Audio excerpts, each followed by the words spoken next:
Welcome to another episode of Chat Sports. As you know, my name's Chad. Take a dive on sports. And welcome to Championship Weekend of college football action. That's right. All 10 conferences are going into their championship games. A lot of them kind of determine if they can make the playoffs. A lot of them just joshing for better bowl positions. So I'm looking to make amends and go over, redo a previous losses. And I got news about the expanded playoffs. But before we get all that, if you could go ahead and smash that thumbs up, especially like the content provider, really please you two guys. It really helps pull this channel out. You also subscribe. Love you guys review my work, and I love you for doing that. Now, me, you subscribe. This costs you a dime. Helps me provide more time value for you. Now, I'll go ahead and start off with this news right away. I originally had a video already recorded, about ready to begin the process when the news broke about the college football playoff. One of the major hurdles was the Rose Bowl. The Rose Bowl is hanging, trying to maintain their position, trying to use what their traditional values and traditional setup. I mean, you got to think this is the oldest bowl game in college athletics, and they want to maintain something where they keep everything status quo. Like we still get the Big Ten and the Pac-12 champion, except for the years when we host it, or some other things right now, so you still maintain good position. And you realize once you go to a 12-team format, you're going to lose that, and they're trying to hang on to something like that. Now, I'm not too sure exactly. Here, I'll pull up the article here on ESPN exactly what they agreed to. And this all boils down to, with the college football playoff trying to expand to 12 in 2024. And what's really happened is that the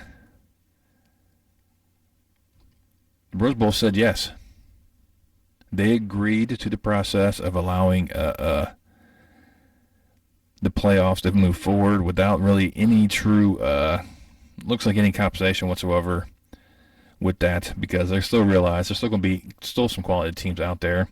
Will they be like a 11-1 Ohio State taking on 10-2 Washington? No.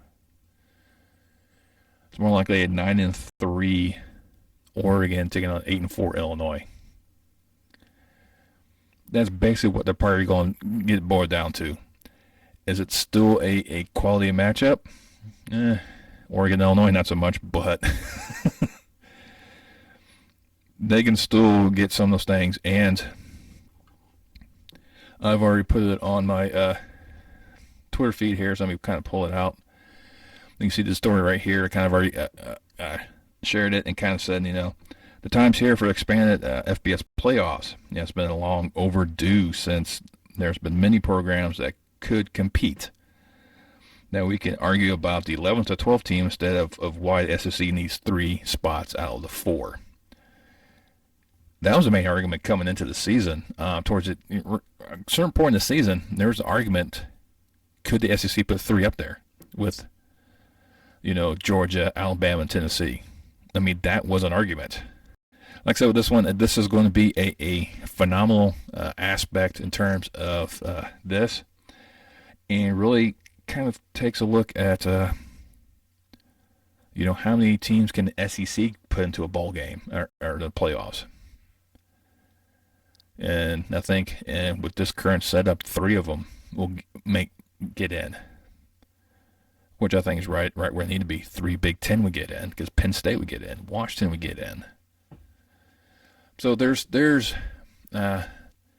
pros and cons to this. I definitely see that. Will there be blowouts? Of course there are going to be blowouts. It's inevitable. Like I said, you're dealing with human beings playing the game of football. Things happen. You have to kind of look at a different aspect. But I think it'll be some exciting games. Now, I think my previous video I put up there was like Tulane will go visit Ohio State. Yeah, that's going to be a blowout. That just happened. It's going to be the nature of the beast. But I ran it long enough on this one. It's time to get into the picks and previews of this upcoming week action. And we'll start off with a pair of. Now, note, these are not the only games being played this weekend. The game between Akron and Buffalo has been scheduled for this Friday. And New Mexico State did get another opponent to possibly get a waiver from the NCAA because they're playing Valpo, which means that's only they'll get 2 FCS teams, and the FBS says you can only count 1 for your 6th win, so maybe they can get that, make them count that Valparaiso as their 6th win, and be good with that because there's not enough teams available right now for the bowl games. But let's start off in Conference USA down there in San Antonio in the Alamo Dome between UTSA and North Texas. Right now, UTSA is favored by 8.5. It's definitely going to be closer. North Texas plays UTSA very, very tough. They gave them a bit of a scare earlier in the year as well. Especially last year, they up into their undefeated season at the end of the season. UTSA has built themselves a nice little program. They've replaced the talent they lost from last year's team. They're looking to make it back-to-back Conference USA championships for such a young program. That bodes well, especially they're due to make the jump to the American very shortly. And I see UTSA winning this game as well. This will be a close game. This will be a fourth quarter comeback by the Roadrunners. It will not be by 8.5. It'll probably be less than 5 points in terms of who wins this game, but I'm going with Roadrunners. And then the Pac-12 championship out there in Las Vegas between Utah and USC, a rematch. USC's only blemish on the record is a loss to the Utes. Now, Utah, Washington, Oregon all tied for the number 2 position, all at 7-2, and Utah got the bid because their winning percentage of the combined winning percentage of the teams they beat is better than the other two. Guess who they beat? USC. So we get the rematch. It's hard to beat teams twice, and for me, the way Caleb Williams and USC is playing right now, they are just on a different level. I think Caleb Williams is continuing to solidify his position as a Heisman winner this year. And a good performance against Utah will do that. He will have to do it with his arm and his legs like he did against the Irish. Kind of take this team on his shoulders and just carry the load and go. He is very humble when it comes to this aspect, but I do not see any issues right now. USC is favored by 2.5. I think it won't be that close. I would not be surprised if this game goes in overtime. I would not. But I know USC needs to win this game to maintain their position because I think Ohio State knocking on the door to get or peeking through the windows, just looking for the opportunity to break into the playoff. USC is going to take this opportunity. He's like, nope, we'll make sure the Pac-12 stays in, gets a representative in the playoff for the first time in a long time. The Pac-12 has been in the playoff. And I think USC will edge out Utah. We'll start off in Arlington, Texas for the Big 12 championship between K-State and TCU. This is a rematch from earlier in the year, and TCU beat K-State. And right now, TCU is favored by 2.5 because our makers realize that TCU doesn't blow anyone away. They play everyone close. The defense is a little suspect, but the offense always seems to find ways. Duggan is no slouch. Almost 30 touchdowns with over 3,000 yards passing. Can K-State stop the aerial assault? That's the big question. Another question on there is, can TCU stop their running attack by the Wildcats, where Vaughn almost 1,300 yards rushing? The fact with this being a rematch and TCU taking game 1, I am going to go K-State in the upset. I think if K-State ends up being TCU, TCU will be out of the playoffs and Ohio State would get in. I think that's how the committee's going to look at it. They're not going to allow a one-loss TCU to get in. The party kick them out, put Ohio State in. That's the reason why you need a 12-team format. But I'll take K-State in the upset, probably by about 3 points. Then we head over to the Motor City for the MAC championship game between Toledo and Ohio. Right now, Toledo's backing in this game, losing the last 2 games. Ohio is just poised right now to get a 10-win season. Give the MAC a 10-win team. Something they haven't had a double-digit win in a couple of years. And Rourke is just a 3,200 yards passing, 25 touchdowns. And Bangira almost 900 yards rushing with 11 touchdowns. So this is definitely a talented offensive unit. Like I said, Toledo's backing into this one. This is a wrong time for a slide. You have no momentum going this game, so they're going to have to make statements early. Right now, Toledo's figured by 1.5. I'm still taking Ohio in this one. I think the Bobcats is going to be too much for the Rockets to handle offensively. Like I said, the Toledo's is just momentum is going the wrong direction at this present point in time. Maybe they can find some ways to get out of the funk and do some spectacular plays and cause Ohio some headaches early. But I think Ohio overall is going to be too much. Then we head down to the Sun Belt Championship game down in Troy as the Troy Trojans play host to Coastal Carolina, between a couple of very good programs. Technically, Coastal's not supposed to be in here. It should be James Madison because James Madison's not eligible for the conference title yet since this is their first year. They're still transitioning. Coastal gets the bid because Coastal lost to James Madison at the very end of the season. But Troy runs through Vital. Vital over he's a 1,000-yard rusher. Doesn't find the pay there a lot. And Watson, almost 2,500 yards passing, only 10 touchdowns. So offensively, Troy is not going to lay up the scoreboard. It's the defense that's going to get you. And the Trojans know how to defend. They do end up losing in the end, but that's a different story. That's the different Trojans. But right now, Troy's favored by 8.5. I think it's going to be closer than that one. I think Coastal will keep it a tighter just because Coastal is a very good squad themselves. And even though towards the end of the season they've kind of stumbled, I think not playing a game against Virginia kind of threw them off a little bit because they ended up losing to James Madison, but James Madison's a good squad. So nothing against the Dukes there. But I'll give it to Troy. Probably more like a 4 or 5 point victory, but the Trojans will become Sun Belt champions once again. Then we had a hot Atlanta for SEC championship between LSU and Georgia. All eyes are on Georgia.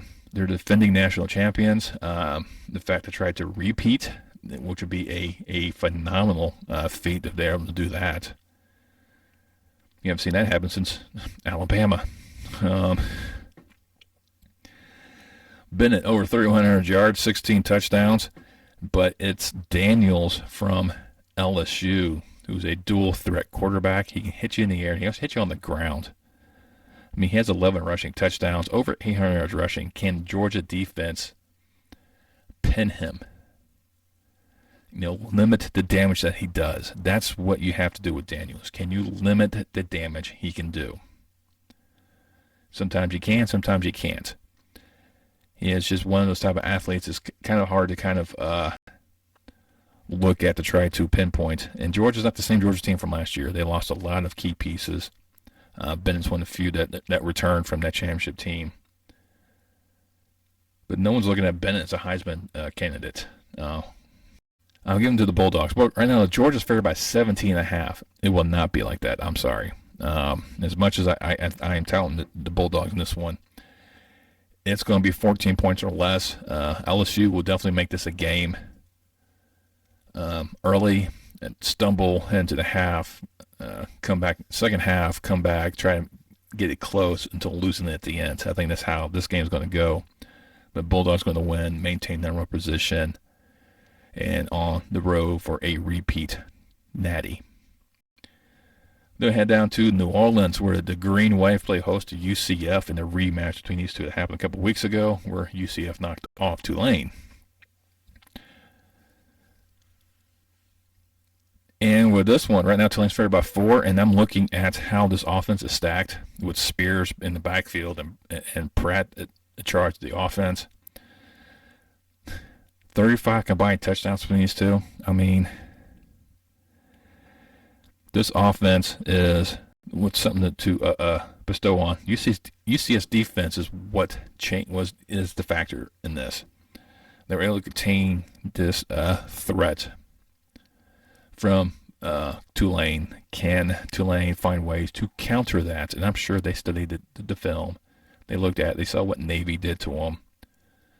So they already looked at some ways of how can we make our offense work and stop the Knights. I think the Wave should wash away any hopes of UCF beating them twice. Right now they're favored by 4. Yeah, it's definitely going to be a 3-point win, but I'm taking Tulane. Then we head out to Boise, Idaho, as the Broncos play host of Fresno State for the Mountain West Championship. All the offensive numbers say Fresno State. Boise State won the first matchup, regardless of that. They're playing in Boise, which is not being a very welcoming aspect for a team from Central Valley, California, out there to Idaho in the cold. Because it's going to be cold. Can Fresno State operate in those frigid temperatures? Right now, Boise favored by 3. I believe they're looking at the weather aspect for the game as a favor for Boise State to possibly win another Mountain West title to go maintain their undefeated status in conference play. Just too much of the Bulldogs. Mims over 1,000 yards rushing. Hayner almost over 2,400 yards passing between them. 31 total touchdowns. I mean, this is some that Fresno State looks like on paper they're poised to do this, and I know Boise State's favored, and they're at home, and you get the weather. I'm taking the Bulldogs. Bulldogs got to look to avenge their earlier season loss to the Broncos at home, mind you. So nothing better than going to Boise to beat them. But I'll take Fresno State in a close game, at least, paired by 3 points. Indianapolis, where Michigan is there once again battling for the Big Ten title. This time around, they're taking on Purdue. Michigan's favored by 16.5. I think Purdue will give Michigan trouble in the beginning. I think it's going to be like the Michigan-Illinois game. I really do. Where it's just Illinois just kept themselves in the game, and then Michigan had to battle through this. This is not going to be a one-sided victory. Or Harbaugh is going to pop a blood vessel on this game because they're going to find Purdue's going to find ways to make Michigan's day hell, to say the least. But I think Corum will end up breaking a few big yards. O'Connell should make Purdue look like somewhat of a contender. However, it's just going to be too much Michigan. And can Michigan stifle Jones? Because he's almost a 1,200-yard receiver for the Boilermakers.